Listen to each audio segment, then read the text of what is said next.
Good morning, good afternoon, good evening. I'm Catherine Marshall, Senior Fellow at the Berkeley Center at Georgetown University in Washington, D.C. And I'd like to welcome you to this webinar that is focused on the challenges facing refugees and asylum seekers in this time of deep concern about the expansion of the numbers of refugees, their protracted status, and the length of time that they're spending and the dangers that they're facing in trying to reach a safe haven. This webinar is part of the Berkeley Center project on the culture of encounter, which is a signature initiative or label or challenge of Pope Francis to move really beyond dialogue, meaningful dialogue, into action. And the challenge that we're looking at today specifically is one that is a puzzle, and we hope also perhaps can lead us to some opportunities of the strength of religious norms across many different traditions that focus on the imperative, the call to welcome the stranger, to look to the needs of the most vulnerable in any community. But the gaps that we are seeing all too often in the approaches, political particularly, but also human, to of fear and concern about the status of refugees, asylum seekers, and more broadly migrants, people who are coming into societies. So we have today an hour and a half, and for the first part of it, it will be a conversation among a remarkable panel that has quite diverse experience in different parts of the world, with, I think, a preponderance of the focus on North America, but also a strong voice coming from Europe. And at about the hour, we will open up for questions. So I encourage you to look at the Q&A button, as we all know so well, at the bottom of your screen, and to post any questions that you might have. This webinar is recorded, and it will be available soon for people who are not able to come or for people who want to watch it again. I will not do detailed introductions of the panel because those are all available on the website, which you all know, but we'll very briefly introduce them. And what we'll do is each person will start with a short introduction, really focusing on this issue of norms, and then both the practical problems that arise in translating ideals and norms and calling into practice, but also some of these tensions that are causing us so much concern, and looking at the ways that these tensions arise in different situations. So with that, I will ask Father David Hollenbach, who has written so extensively about these issues of norms, but also about the refugee issues and human rights issues more broadly, to start us off and give us a sense of how he sees, particularly within the Christian tradition and the Catholic tradition, these questions of norms, and perhaps give us a taste of where you see these practical difficulties. So over to you, Father Hollenbach. Thank you. Thank you very much, Catherine. And I would like to just make a brief comment to say that I have spent a fair amount of time in East Africa, in Kenya and that part of the world where there are very large numbers of displaced people, as well as being very much concerned about the issues facing us here in the United States. So, but I come at this from a Christian point of view, and I would like to highlight a few of the normative perspectives from a Christian standpoint that could guide us and should guide us in response to refugees. If we go all the way back to the earliest books of the Bible, I'm thinking about the book of Exodus in particular, the founding moment in the history of Judaism, which is also leading into the foundation of Christianity. God appears to Moses in the burning bush and says, I have witnessed the affliction of my people in Egypt, where they are refugees and migrants, and I have come down to rescue them from the Egyptians. And so this foundational moment for Judaism and Christianity is about God coming to the rescue of displaced people. And when the people of Israel moved into the promised land, when they had their own country, God turned to them again and said that I want you to respect the stranger in your midst, because you were once strangers in Egypt. And therefore, there's again, not only when the people of Israel were migrants and refugees themselves, but when they are encountering refugees among them, they are called by God to be responding and dealing with them in a very direct way. One of the statistics that I think is quite extraordinary is we know that the commandment to love one's neighbor as one loves oneself appears once in the Hebrew scriptures in the book of Leviticus. But the commandment, love the stranger in your midst, appears in the Old Testament 36 times. Now, that could be because this is seen by the normative standards as most important. It could also mean that the people needed to hear it over and over again because they were not doing what they were called upon to do. But anyway, that's a kind of interesting fact. This is the Old Testament from a Christian point of view, or the Hebrew Bible. But in the New Testament also, there are very important normative standards. We know, for example, that shortly after Jesus was born, Jesus, Mary, and Joseph had to flee to Israel into Egypt to escape persecution at the hands of Herod. And therefore, Jesus, Mary, and Joseph, at the very origins of Christianity, they met the official definition of a refugee. They moved across a border between countries, between Israel and Egypt, fleeing persecution. And that's the official definition of a refugee. So Jesus was himself a refugee. Therefore, it's not surprising that when we look at the scene of the Last Judgment, where people are called to account for how they've lived their lives, in the 25th chapter of the book of the Gospel of Matthew, we hear that the judge, looking down at the people, says to the ones who are coming into eternal salvation, come, inherit the kingdom prepared for you from the foundation of the world, for I was a stranger and you welcomed me. And those who are dispatched to the netherworld, to hell, are told that they are being sent there because they failed to respond to the needs of the poor and the strangers. So this normative approach to refugees is very vivid in the biblical texts. The United States Catholic bishops also have highlighted some of the needs to respond to people in grave danger and grave need when they describe the meaning of justice taken from a Christian and secular point of view.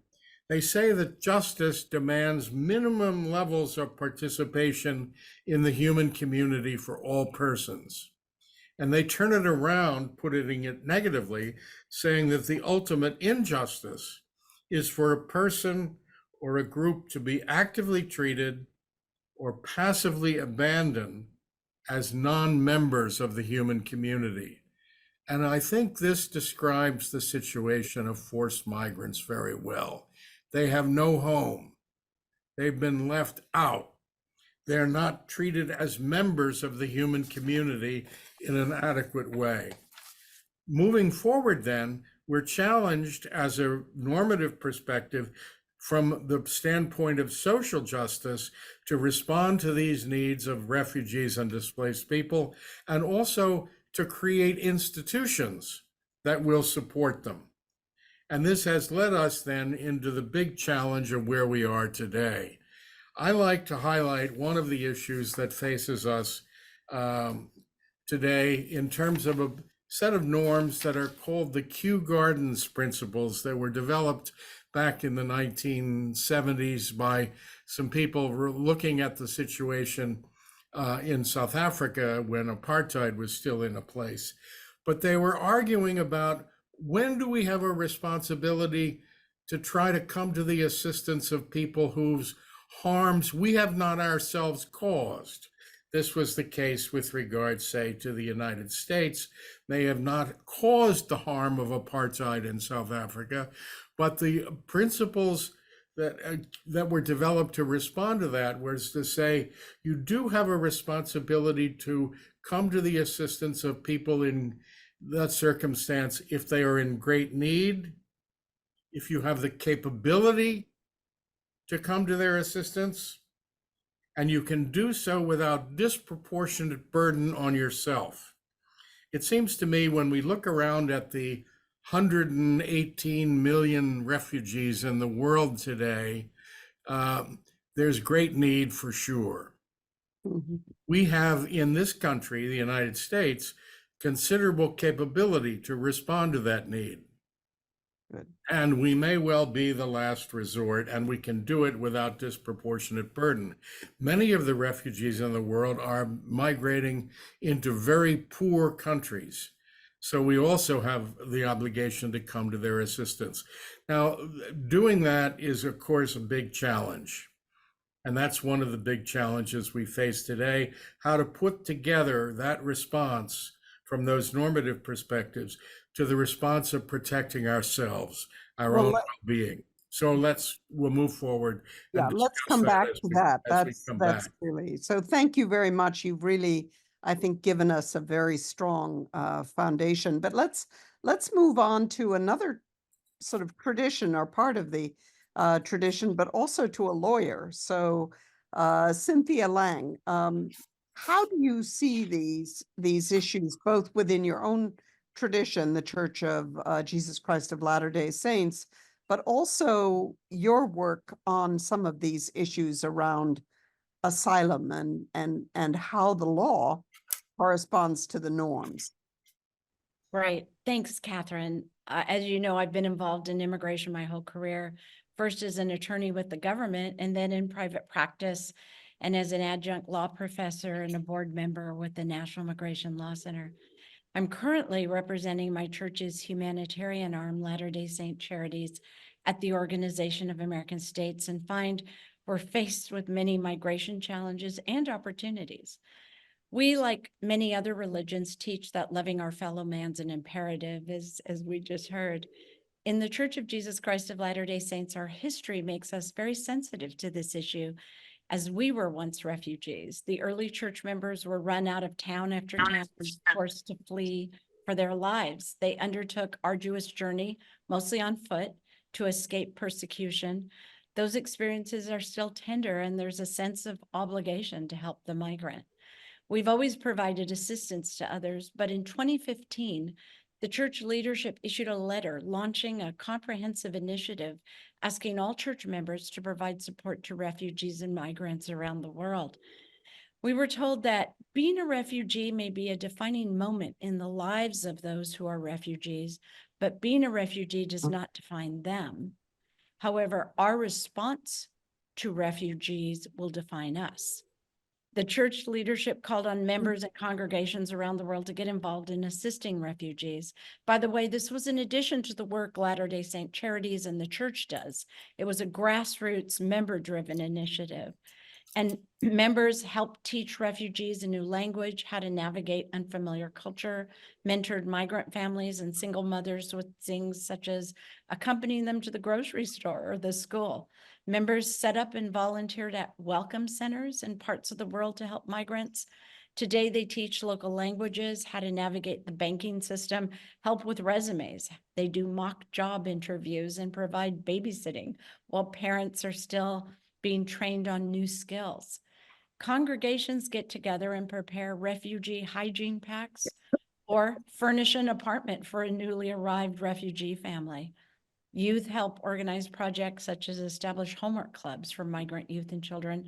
Even primary age children have initiatives to serve and befriend migrant families.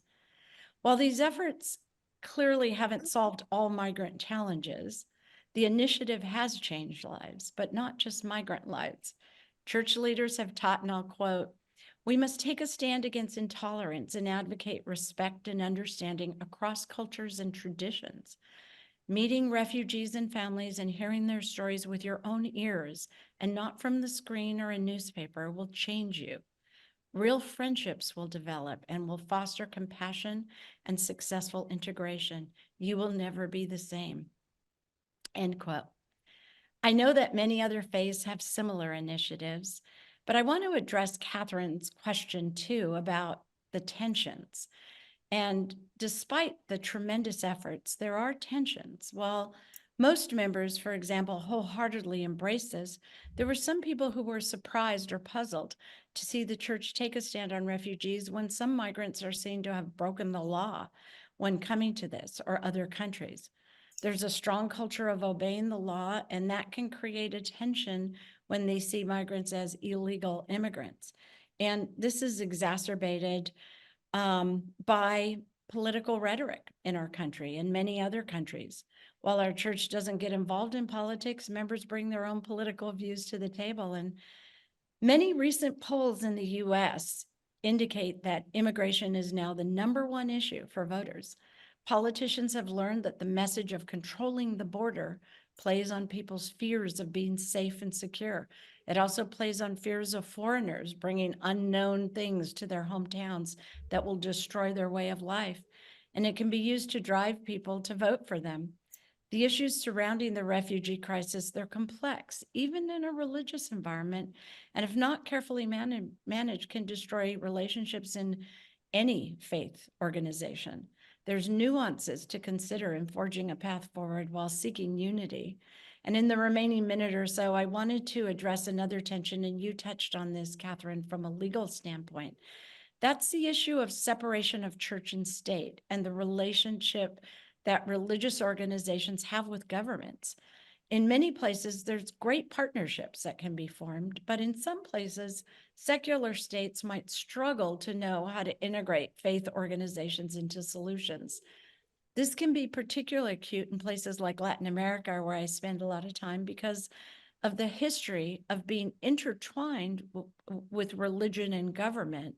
Now, as Latin America has moved to separate church and state, many governments feel they need to distance themselves very far from religion, particularly on issues viewed as political. And that sometimes makes it more difficult to collaborate on issues like caring for refugees and migrants. And Catherine, I'm happy to explore other solutions to these tensions as the discussion progresses. Well, thank you. I think you've given us a good introduction to some of the tensions and the complexities. Let's move to another part of the world and to Mario Marazzetti, who's a pillar, I should say, of the community of Sant'Egidio, a lay Catholic movement based in Rome. But Mario, you, I think, have at least two themes that we were discussing before. One is these religious norms and the values that the refugees themselves bring, but also a pioneering effort that was led, I think, by the community of Sant'Egidio to try to deal with the horrible crisis of dangerous passage across the Mediterranean, particularly in this case, but increasingly the Atlantic, of people who are in rickety boats and who put themselves and their families at grave risk, and trying to find ways around that within this culture of welcome and responsibility that David has highlighted. Mario, over to you. Yes, thank you for inviting me to this special brainstorming to find a path that we cannot see, because the tension between norms and religious norms and feelings and reality is very, very deep and very large in this moment. I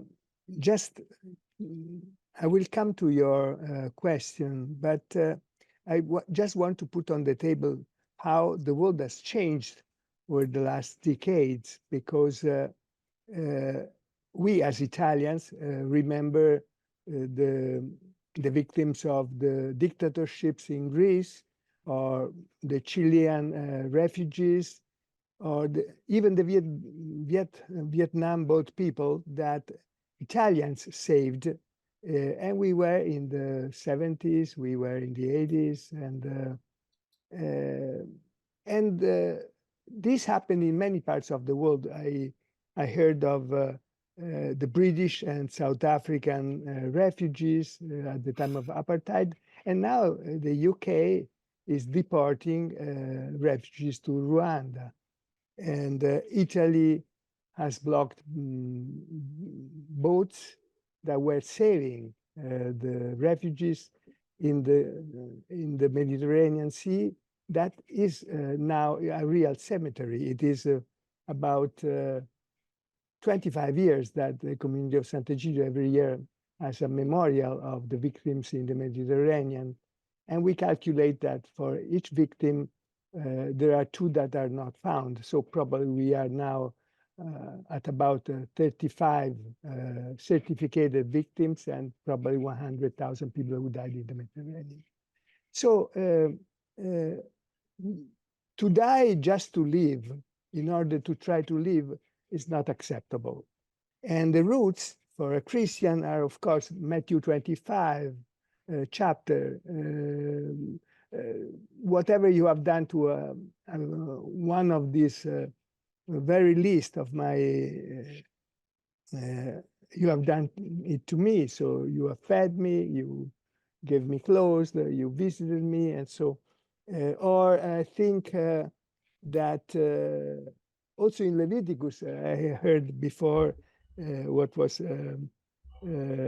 being said by Father David, but Leviticus, I think, makes clear that somehow it is exactly the consequence. You shall treat the stranger who sojourns with you as the native among you, and you shall love him as yourself. For you were strangers in the land of Egypt. And even Pope Francis said in the first message in 2013, when he on migration, he quoted Pope Pius XII, that in the Apostolic Constitution Exsul Familia remembered that during the flight into Egypt, the child Jesus experienced with his parents the tragic fate of the displaced refugees. So Pius XII, Benedict XVI, there is a whole line, and Pope Francis makes it just stronger, but it is just in the gospel. So it is normative. It is not an interpretation. It is not even as Humane Vitae, that it is a decision that is not rooted directly in the gospel. And many people do not listen to that. But in this case, we are in the very core of the gospel. So we could not accept that people should die just in order to try to live. And we found a breakthrough in the so-called called Dublin rules of the European Union, that are and in the Schengen rules, that are those that will facilitate free circulation inside the European Union among people. a hole that was allowing the community of Sant'Egidio to create contracts with the states, first Italy, then France, Belgium, and so on. Bilateral agreements that allow refugees to come in a safe way, a normal flight from the camps on the other side of the Mediterranean or in the Middle East or in Africa to European countries because they are particularly vulnerable categories. So we can, there is this hole that was never used by any country in Europe. And then this became a model, and it is the civil society that takes the burden of welcoming, of integration, of accompanying them, also the financial burden. But this is a second channel, is a second path that can create a much more effective way to come to Europe in a safe way and to integrate Europe's life and to reduce tensions. This model is a pilot model. It is now about 7,000 refugees came. The result is amazing because integration is very strong, very fast. They find a job, they speak the language, and people. But the big impact is that it is the civil societies in Europe that find a new life and find again their own roots. And I conclude this introduction saying that what does it mean to find again our own roots that may happen also in America? Our own roots and in Europe are based on a humanitarian concept of democracy. Democracy that is contagious and can attract others. This is how, after the Second World War, all the constitutions, at least in Europe, were rewritten. And this went on and on for decades and was okay for the refugees from the Soviet bloc and so. But then something broke down. And in our roots, there is solidarity, there are Christian roots, there are Jewish roots, there is this concept of the stranger and the foreigner that are like us, and every human being is like us. But there is a big problem. There is a gap between about the concept of human rights. To live and to be treated as a human being is a human right.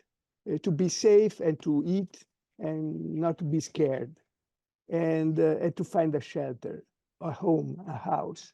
But these human rights, step by step, became only the human rights for the citizens, but this can be also applied to to big minorities in each country, maybe in the United States to some minorities, and then step by step, this concept has been shrinking like democracy, that is related only to some individuals and not to every human being. This is the big problem of politics, democratic systems nowadays, and it is one of the sources also of the gap between religious norms and reality, because on one hand, we are not in theocracies anymore, and this is good. But the religious inspiration becomes subject to the normal smoke of misunderstanding, misrepresenting, disinformation, depicting the other as an enemy, and so on. That is in normal society. So the problem is that also Christians and believers of each religion are in the same narrative of the general audience. Well, thank you. You've brought in, I think, a lot of questions and hypotheses, particularly this sense of what is broken and what has changed, particularly in in the human reaction and in the disinformation that is so much a feature of our age. I see some questions coming in, so encourage our listeners, our audience to challenge all of us and our speakers. Let's turn now to Ruth Messenger. Ruth, I think, can speak from a different tradition, the Jewish tradition, though that has been referred to already.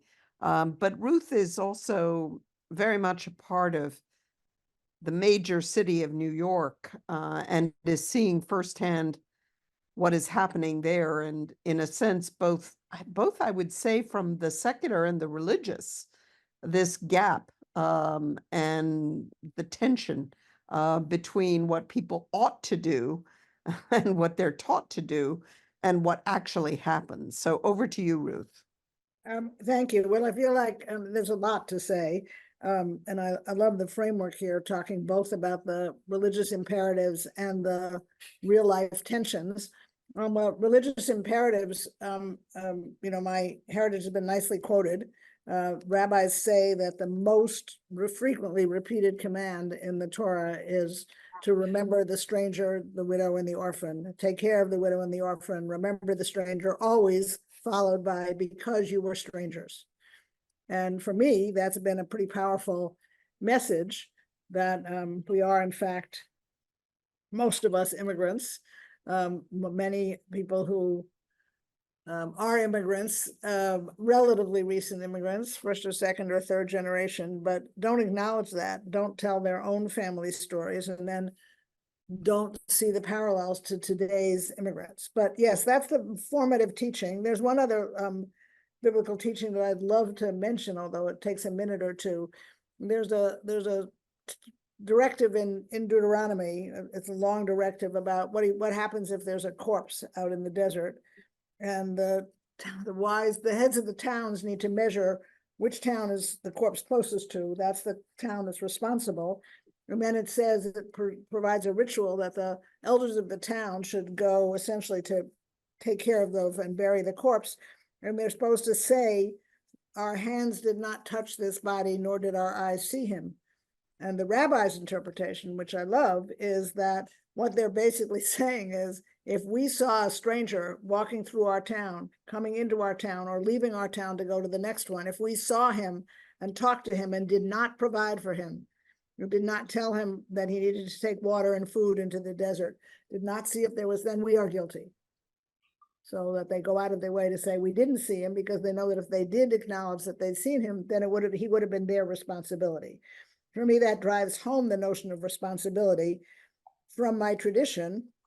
And I would also note, as in many of the traditions that the other speakers have mentioned already, that we all know a really important, powerful history that immigrants from various countries and in various traditions to someplace new very often, this is sort of the tension issue, Catherine, very often look to the next people coming in to welcome them, set up organizations for immigrants because they've become more established.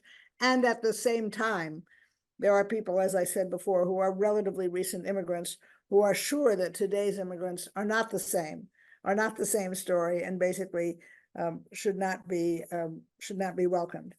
So I want to switch for a few minutes to New York, and I want to leave my tradition and say that the most exciting thing about New York in general is its diversity, and on this issue is really spectacular. There is every religious tradition that's present in New York has set up some ways to help immigrants, churches, mosques, synagogues, offering shelter, trying to negotiate with the city, which is absurdly resistant to really letting them help.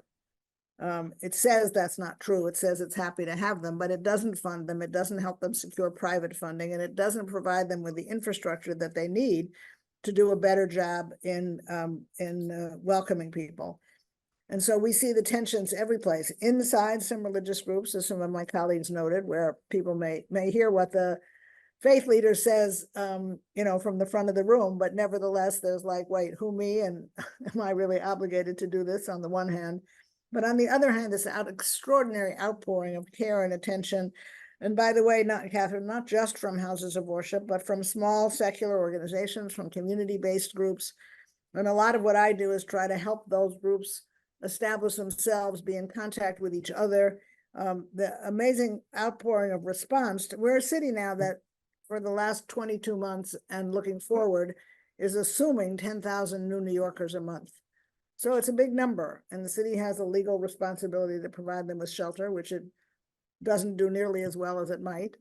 And as I said, doesn't coordinate the initiatives, but there's a huge positive and affirmative response, which should be noted. And then there's a resulting degree of tension between some of those groups and the city, because they're asking for help and the city is not responding to them.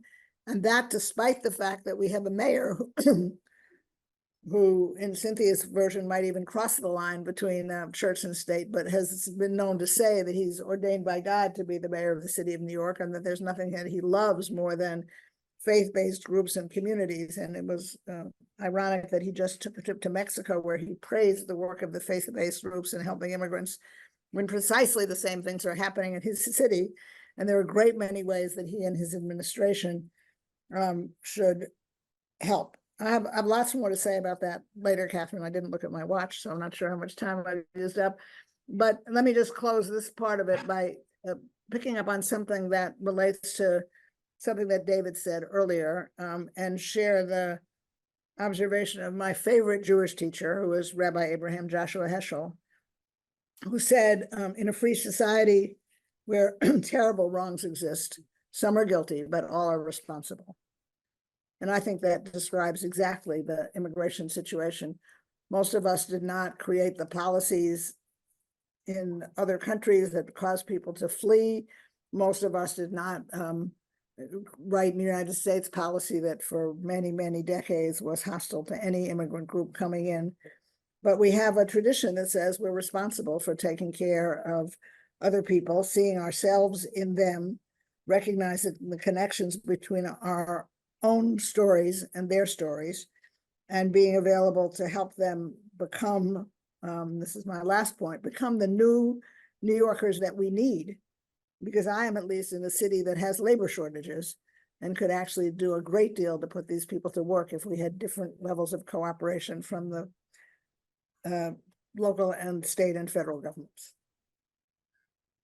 I think that the dual issues that several of you have raised between the outpouring of compassion, which I think is a part of the assets of the human condition, and this sense of responsibility and who holds the responsibility and how to organize it, is at least a first step in the answer to the question we're putting.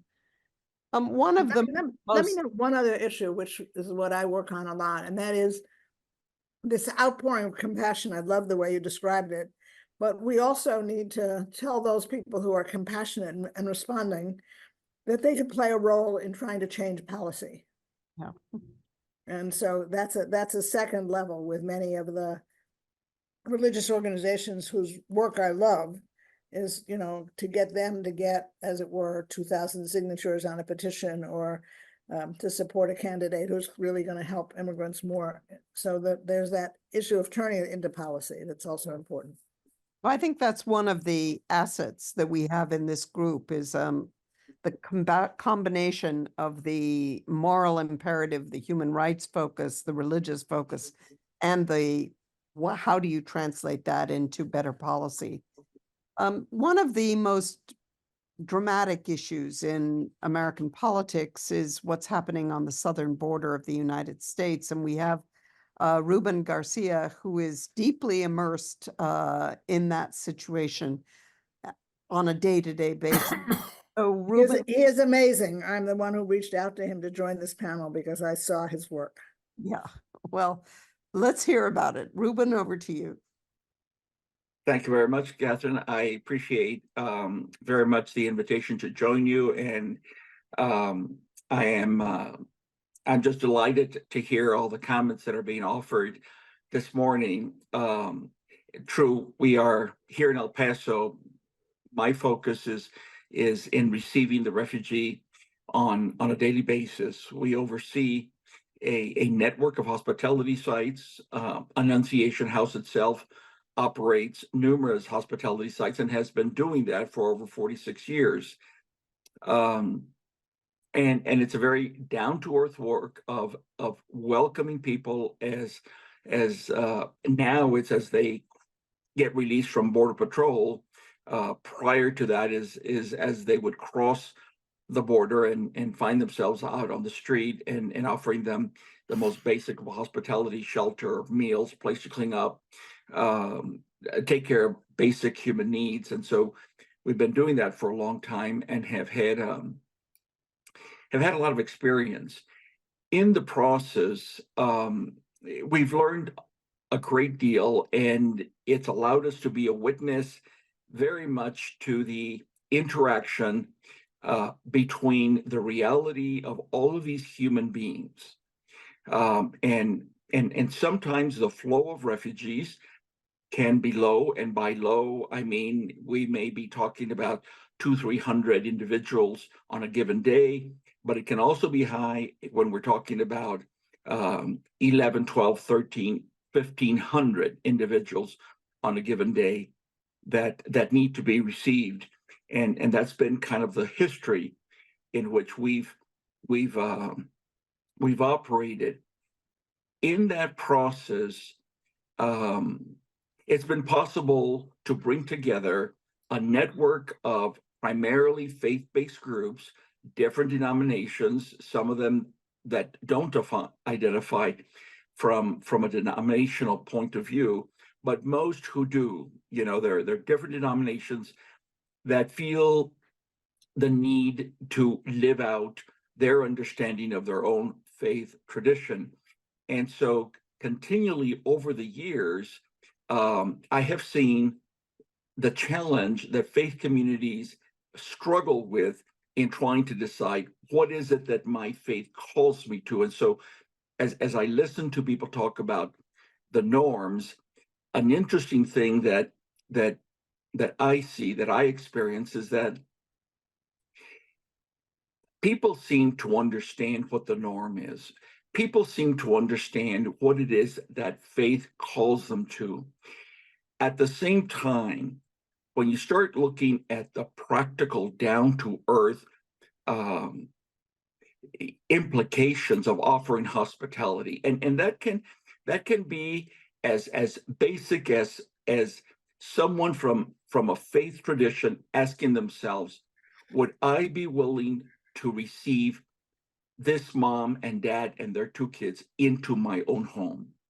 As basic as that, to the question of, would I be interested, would I be willing, do I feel called to be part in my own faith group, to organize so that our faith congregation group can receive refugees once a week, 40, 50 of them, and offer them hospitality and do everything that's involved in. So people are trying to deal with that. And part of the challenge with that is some people not wanting to actually have to activate that. And I see that tension that is always ongoing. It's not a question of, I don't understand the norm. It's that I don't know that I want to live up to that norm, but I'm embarrassed. I'm held back, and don't want to publicly state that. Yes, I know that for example, in the Christian tradition, I was a stranger and you welcomed me. And Matthew 25, yes, I know that, I hear it, but I don't know that I want to actually engage with that. That's where we come into the challenge with individuals saying, well, they broke the law when they came in illegally. So that gives me a way to not have to engage with the norm. There are faith communities in the interior of the country who have reached out to me, for example, and have said, Ruben, we're considering taking in some of the refugees, but when they get here, are they able to work? Many of them don't have employment authorization. And I have faith communities that say to me, Ruben, if they're gonna come with us, they can't work while they're with us. They're gonna have to just wait until they get employment authorization. 99.9% of refugees aren't gonna be able to handle that.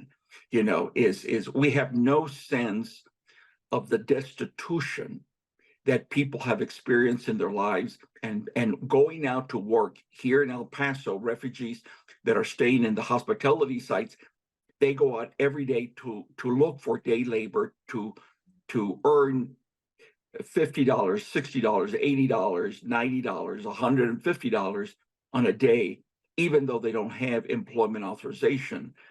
So when I say to faith communities, they're going to want to work. They're not asking you to find the work. They'll go out and they'll find the work for themselves. Well, but could that get us in trouble? Could that get us into legal trouble? Again, it's not a question of not understanding the norm. It's not a question of not understanding their own belief. Rather, being stuck in a sense, or being justified in not taking action because I'm going to use the law as a way to say, I really would be happy to help, except that I'm concerned that might be illegal. And for me, in this particular kind of forum, I'm really wanting to have that discussion of how faith communities walk their own faith journey in the face of the political realities in which we live. Right now, Annunciation House is under an attempt by the Attorney General of Texas to close us down. They want to shut down Annunciation House, and they want to shut down Annunciation House because they believe that when a hospital calls us and says, we have someone who fell off the wall, fractured their leg, they've got an external fixator, they're ready to be discharged, they're going to need an operation 2 weeks from now to remove the external fixator, will you take them in? We have to tell you that they haven't been processed by Border Patrol. Will you take them in? We take them in, and the Texas Attorney General calls that smuggling, calls that trafficking, and then calls our houses stash houses because we said to the hospital, we'll take them in. And so, is it a lack of understanding the norms, or is it the challenge of what we choose to do in the face of the tension with people, individual structures that do not want, they want to prevent people from exercising their own faith understandings? Well, that's a very moving account, I think, that takes us not only into different groups in tension, but also internal tensions within an individual between what they know they ought to do and their reluctance and search for, I guess we can call it excuses. But I think we're seeing in this discussion a lot of the ironies here, that the teachings are very strong. And I want to come back to all of you on this tension and on this gap. And some of the facts. I mean, some of the things that have struck me is apparently in surveys, some of the communities that are most uneasy about welcoming migrants and refugees are ones where there are almost no refugees within the community. The research and the analysis shows an urgent need for migration, an urgent need, a capacity to support and to help refugees, and yet this policy reluctance, which seems in a way to be growing. All of you can look at the questions that are coming in. We have a number of quite complex questions that I direct you all to. But let me go back to each of you with a sort of a final question of what do you think we should do about this? But David, you, first of all, there is a very specific question, if you could just give us a little bit more background on the Kew Gardens. But in addition, your focus is very much on the power of the norms, but also on the human rights.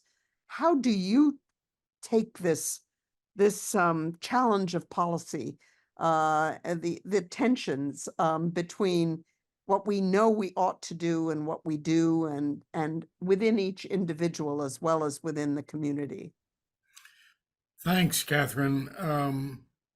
I would simply, I mean, these are very complex questions, of course, and we've seen that there are legal dimensions to the tensions, there are economic dimensions, and so forth. One of the issues, though, that I think might be helpful in clarifying it would be to say we have duties toward our fellow citizens for sure. And we have, it's like to say in a family, we have genuine responsibilities to our siblings and to those who are members of our families. And that's a very important set of responsibilities that we have. But it's not the only set of responsibilities that we have. I can't say I have responsibilities to take care of my children, but all these other people, they don't mean a damn to me. No. And the question then becomes how to put together the responsibilities to those who are nearby, whether it's family members, as I said there, or we could say fellow citizens. Responding to our fellow citizens is a real responsibility, but it's not the only one. And that's the question of then how do we respond to those who are beyond our borders, who are seeking refuge by coming across our borders. And I think that putting the responsibilities to the nearby people, to the fellow citizens, are real, but they're not absolute. And that's where you asked about the Kew Gardens principle. That's where it comes into play, it seems to me, that we have a responsibilities to those nearby, but if those at a greater distance are in deep need, if we have the capacity, the capability of responding to their need, if we can do so without throwing a disproportionate burden on ourselves, then we have a duty to respond to those in great need who are coming as refugees. And our country, the United States, is certainly capable of doing a lot more than it is. And therefore, I think we need to put political pressure on the people that Ruben is describing, who are wanting to make it illegal to take care of these people at Annunciation House and so forth, to press forward on the political dimensions of all of that. So that's where the institutional response and not only the immediate individual response comes into play. So I hope that helps clarify a little bit about where the conflicts are.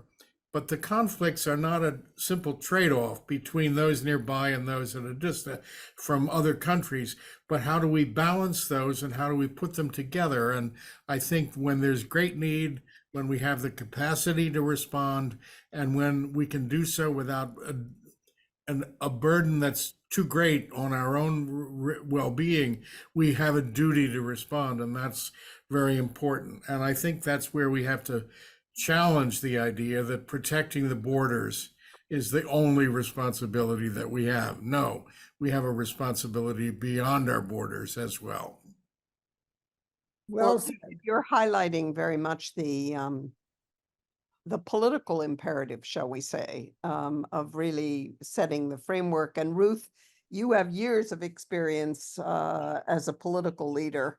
How do you, what would you like to see? You know, these sort of, if I'm your fairy godmother and I wave my magic wand, what are we going to do? And how do you get the goodwill of these churches and groups to translate into getting the mayor to do something? I guess that's sort of the way the question comes out. I don't know, the question when it took me in a couple of different directions. I want to say again that how impressive Ruben's work is and how weird it was to be there in Ciudad Juarez and El Paso and literally listen to the fact that he negotiates every morning with the US Border Patrol to take care of people, and now he's being sued by the state of Texas for doing that. And it just seems to me to be the ultimate contradiction and Right. tension. So you asked what it should look like. I mean, you know, Catherine, it's little steps that make changes. If you're asking in New York City right now, actually our demands are, I think, simple, even though they're not being met. We would like private philanthropy and the city to fund these various small groups and houses of worship. We would like the city to respond. We have 200 houses of worship that offered to be shelters on a long-term basis for 8, 10, 12, 20 people that they had room for. If we made that network work, it would save us an immense amount of money because we're paying private hotel prices to shelter people. And yet the city won't move on that. City has a network of hotels and shelters right now. I mean, it's big numbers. The city of New York is housing 60 or 65,000 people a night. But the city has the capacity to reach every one of those people through its staff in those shelters and hotels and see who is eligible for an ESL class, who is eligible for, I didn't mention this before, but we have lots of synagogues setting up pro se legal clinics to help people fill out their TPS or their work authorization applications, but we don't have a network. I have this poor woman in my congregation who's devoted her life to fighting on prison issues. And she actually got funding from our New York City Council to set up a job training program for immigrants to do tailoring work.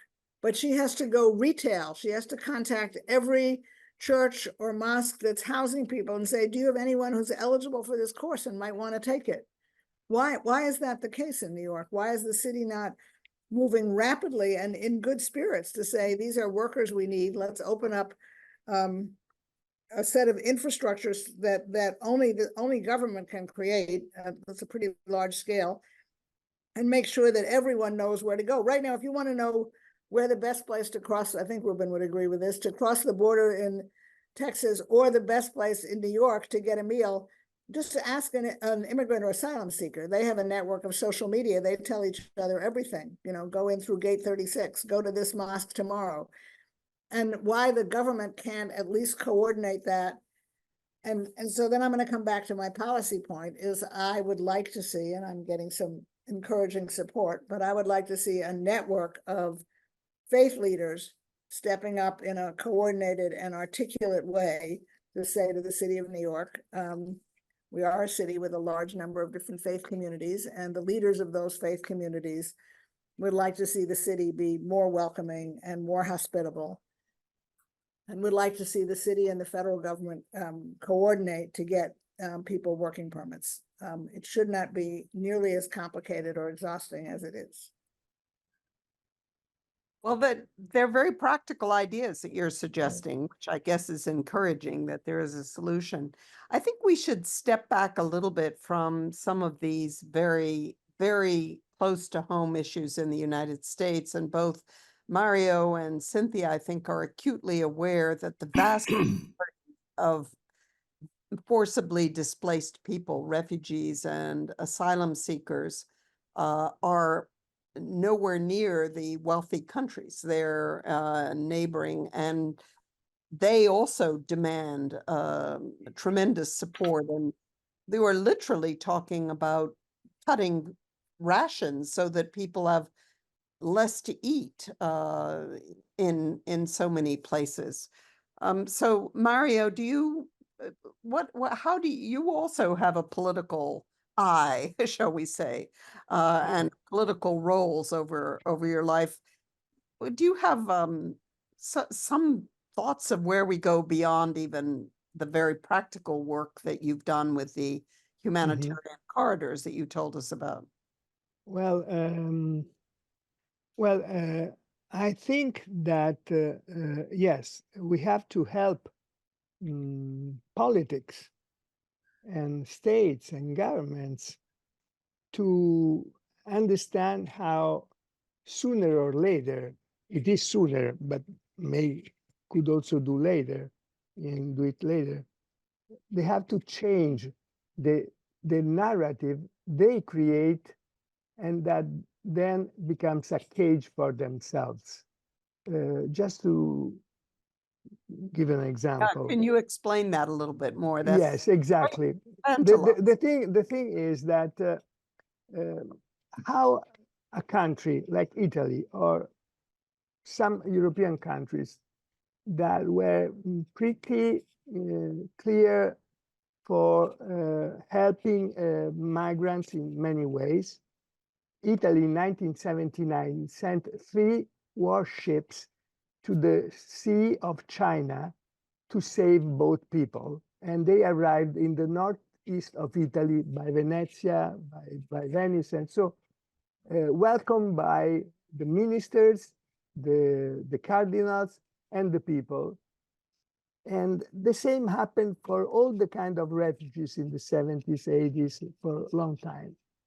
And Italy is a country where what the Attorney General is doing in Texas has created the Deputy Prime Minister now, the so-called Northern League, has criminalized to help the refugees, to save the refugees, even when they are dying in the sea.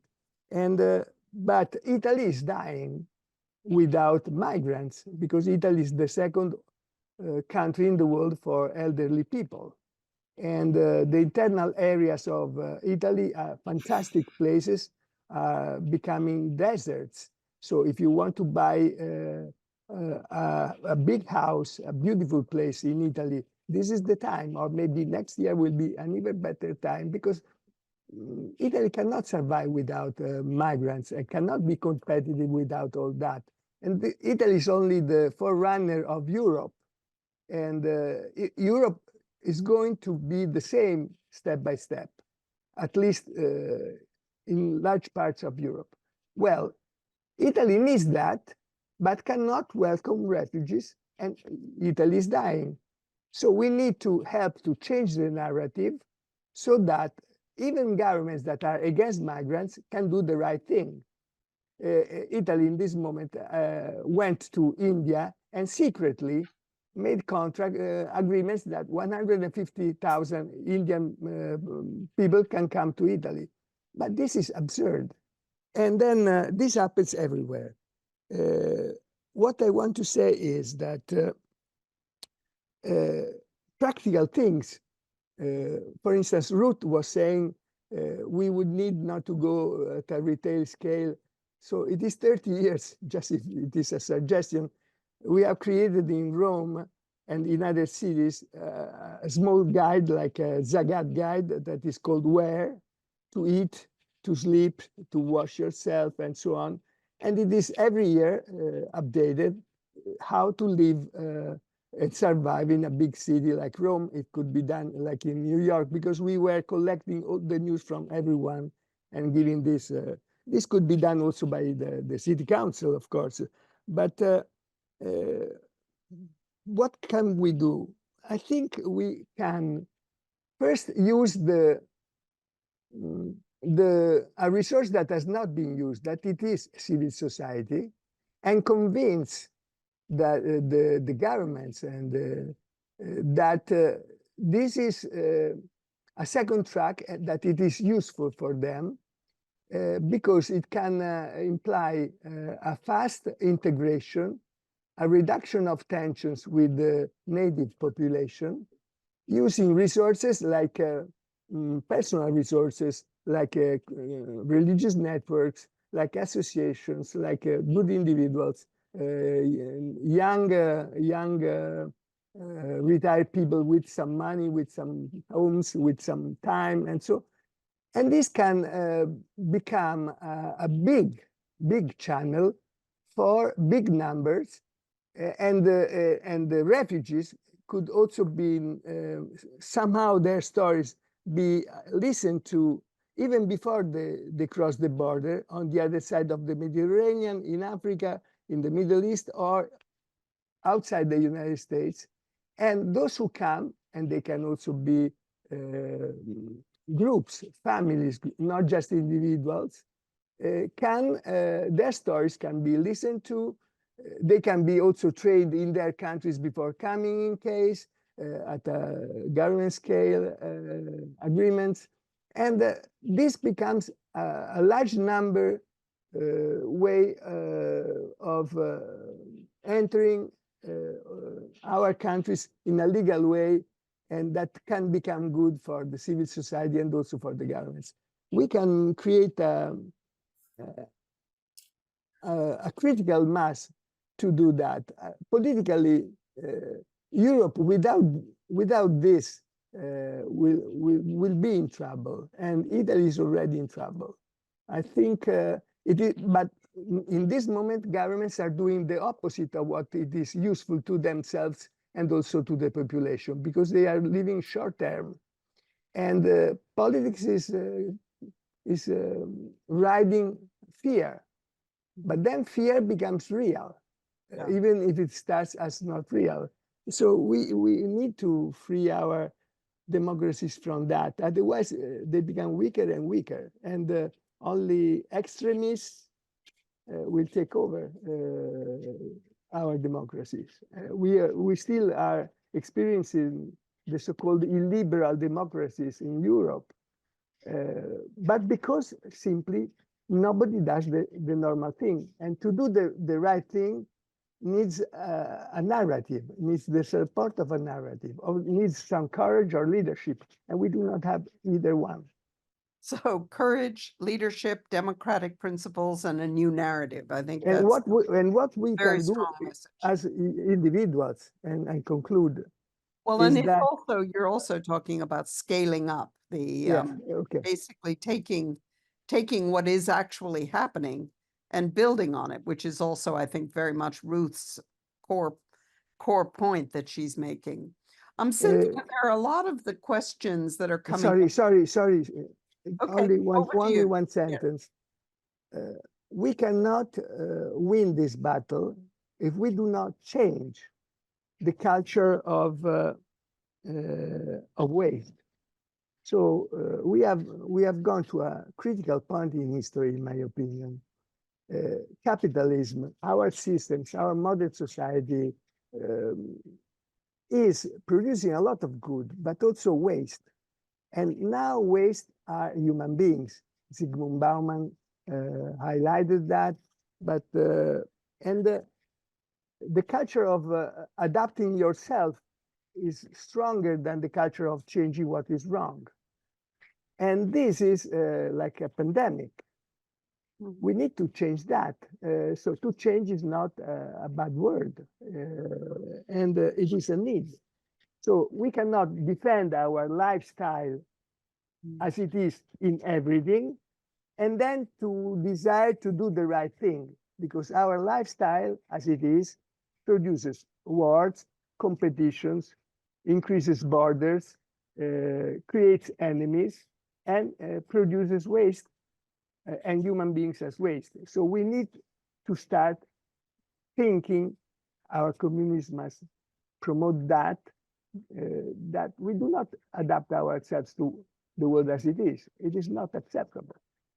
Well, I think that that's an important underlying point, and it comes back to what Ruben was talking about, which is in many ways the tension between our good angels, our better angels, and our less good angels. But let's come to Cynthia, because I did want to take us to the broader situation than the wealthy countries, which does, of course, become the focus politically, but in human terms is not the whole problem. But also, Cynthia, there are a number of questions that seem to be directed to some of the laws on asylum and the treatment of asylum. So if you could give us, take those two, basically, sort of the Venezuela, also the Northern Triangle dramas, and how you see that fitting into a broader context. Okay, well, this is a rich discussion with a myriad of complex issues, some philosophical, other practical. I agree with Mario that democracy is at risk, and happy to address the issues you posed, Catherine, but also maybe a couple of other issues, and try not to take too long or dominate the rest of this. But just to address what you're talking about in terms of the drivers, I think, of a lot of the people that are leaving in the Northern Triangle, people that are fleeing, is we have democratic governance that have turned autocratic, that are really persecuting people in their countries, and that's driving a lot of the people that are fleeing from those countries. I mean, you mentioned Venezuela, and we know there's millions of Venezuelans, millions literally, that have left the country in the last few years. It's been an incredible exodus, and many of the countries that are hosting them are the countries right around them. Although the U.S. has had, I think, less than 1 million Venezuelans, but the countries around Venezuela have taken millions of people, and that's been created a lot of burden, taxing, and opportunities for service as well by faith-based groups in that area. With respect to some of the legal issues that are coming up, maybe I should say what the U.S. does really matters disproportionately. The U.S. may have a disproportionate number, maybe fewer, of migrants than are around the world, but a lot of the world looks to the U.S. and patterns itself after things the U.S. does. And so I think that the U.S. has a disproportionate impact on some of these, how you treat migrants. And just maybe to get to some of the questions that are online, in addition, winding in what Ruben's talking about, what he's doing, it's incredible. It's the ultimate, religious, person giving in a way that matches what the scriptures tell us. What's happening to him with prosecution also seems just hard to believe. But I have to say that this next election in the U.S., depending on the election, this will become commonplace. There's a playbook of what will happen in the United States with migration after the election, and I can give people links to websites that talk about what will happen. And I think a lot of what we're talking about today to help migrants may be something that many churches may be prosecuted, many groups may be prosecuted, and that's something that will have impact around the world. As I've said, even if we're disproportionately smaller group of migrants, countries and people will look at how the U.S. is treating migrants. It's very influential. But I also want to say something about judging others. Loving others isn't limited to strangers and migrants, and at least in my faith tradition is extended to my enemies. And that creates a different dynamic as we're looking at people who are not willing to help, just how we approach them. Religious groups need to work together to bring out maybe as the better angels in people, but I think that we probably should try not to fight fire with fire, but rather to bring in the best, to bring the best out of people. And I know that sounds hard after hearing everything we've heard, but I'm very concerned that if we don't come together and bring the best out of people, that we're gonna be in a much different position. Doing this webinar a year from now, Catherine, we may be dealing with much more serious issues than just bringing the better angels out in people. And it's going to be legal issues that may even prevent us from doing some of the things that we want to do. So I think that's an important, and I think Mario's saying some of that, and we're going to have to really worry about that. And so maybe just because I'm all about hope, just one more point, and happy to give time to others. I think that maybe Eleanor Roosevelt said something that we can capture. When she was asked about how do human rights begin, she said in small places and close to home. She said so close and so small they can't be seen on any map in the world, yet the world of the person, that in the neighborhood they live in, the school or college they attend, the factory, farm, or office where they work. Such are places where every man, every woman, every child seeks equal justice, equal opportunity, and equal dignity without discrimination. So maybe taking her quote to something that may seem insurmountable, that may seem hard for any one person to tackle, take it back down, work locally, work with people, and have a voice also to be able to help the migrants, not just working, but helping to advocate for them. Catherine, there's so many more issues. I won't dominate anymore, but just a smattering of ideas, and happy to address any more legal issues in depth as well, if you'd like. Yeah, we may need to follow up on those afterwards, because we have quite a rich array of questions, but I do want to come back to Ruben. And I think that you've had an extraordinary contribution to this in really humanizing the tensions within people. I was wondering how you react to the love your enemies, and I'm sure you do it very well. But what do you see as paths forward, particularly in this very uncertain political moment that we find ourselves in? I have said to myself on many occasions that something that makes it very difficult for people to engage in the conversation, especially when you're trying to, on a very down to earth practical level, you're addressing a congregation, you're talking to a pastor, and you're specifically exploring what is it that your faith community might be able to offer the demands that presently exist as refugees enter the border. And I think that there is a genuine willingness and desire to want to be helpful. People are also concerned of becoming overwhelmed.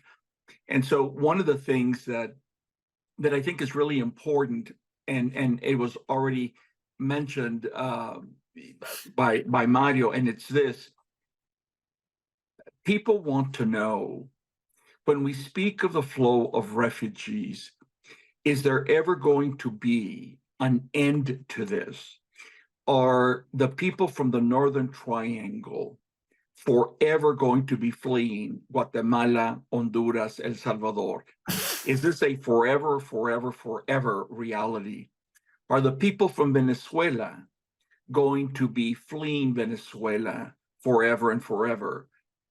What exactly is it that we're talking about? And what I think is missing is a credible way of articulating the need for there to be changes in national structures and what I refer to as governance, how important it is that the ability of governmental structures, the police force, the judiciary, the electoral process, those have got to become increasingly credible in the different countries so that it allows people to believe that they can redress what is going on in their country. We've seen a lot of Venezolanos arriving over the past couple of years at a time when prior to that, we saw almost no Venezolanos arriving. And when I speak to the Venezolanos, and we're talking about many of whom have very decent levels of education. Some of them are college graduates, they were professors, they were doctors, et cetera, and they're leaving their country. When I ask them, what is the possibility of trying to be part of a movement to bring about change in Venezuela? What they will say to you is, if you try, if you become vocal, if you begin to organize, if you start attending meetings, you will be sought after. And I'm married, I've got children, they can't do without me, we're fleeing. So there is no sense that anything can be done in Venezuela, so we are going to flee. And so you are a faith community in the United States, whether you're in El Paso, whether you're in New York, whether you're in Washington, whether you're in Kansas City or Denver or wherever, you're a faith community. And you can see where people are asking, doesn't this sound kind of weird, strange, that people can't credibly redress the reality in their country, and so the only option is to flee. Something else that I'm mentioning a lot, and I think that faith communities need to ask themselves as a way of being proactive and holding others accountable, is if you look at our past administrations, right now it's Biden, prior to Biden, it's Trump, prior to Trump, it was Obama. If you go back over the past 5, 6 administrations, and you look at the primary members of the government of those administrations, whether we're talking about the president, the vice president, secretary of state, defense, DHS, Treasury, all of the different cabinet levels, and you ask, when they travel out of the country, what countries are they going to? And I think that if you actually start analyzing this, you're going to find a preponderance of trips that are to Europe, they are to the Middle East, they are to Asia, with very few trips to South America, to Central America, to Mexico. And that tells you a whole lot, that the only time we really become active in looking at our neighbors to the south is when you have 50,000 refugees on the US border, and you've got all the media here, and then on the administration, whether it's Trump, whether it's Biden, whether it's Obama, they're rushing resources to the border and trying to find ways to keep people out or put pressure on Mexico to hold them back, with no real sense of tomorrow, even though we pay lip service to that. So when we talk about the norm, I think that absolutely we have to talk about the here and now, providing hospitality to the refugee that is standing before you. We also need to understand that part of the norm is to look beyond that and say, this can't be the only way we understand I was a stranger and you welcomed me.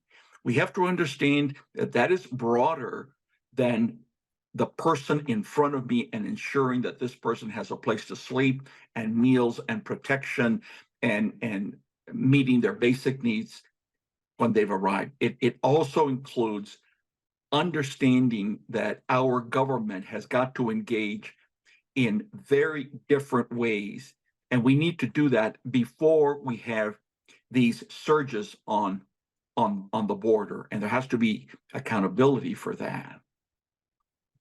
I think that's a remarkable point to highlight as we come to the end of this discussion, but by no means the end of this conversation.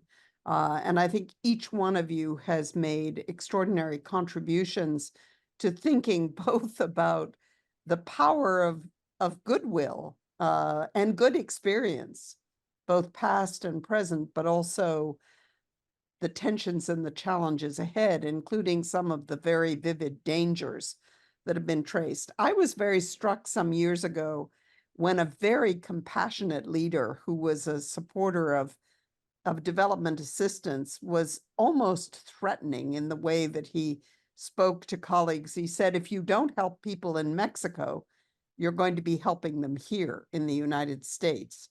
And I think that that's a point that a couple of you have made very forcefully, that these issues of governance, these issues of development are critical.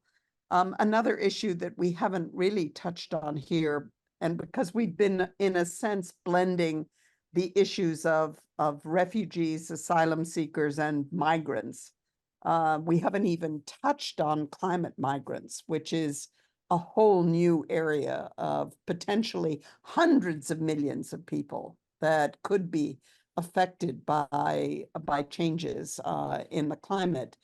That the conflicts that cause most people to become refugees, as several of you have pointed out, with deep reluctance. People do not leave their homes, their families, their culture voluntarily. They leave because they're forced to by violence or by desperation.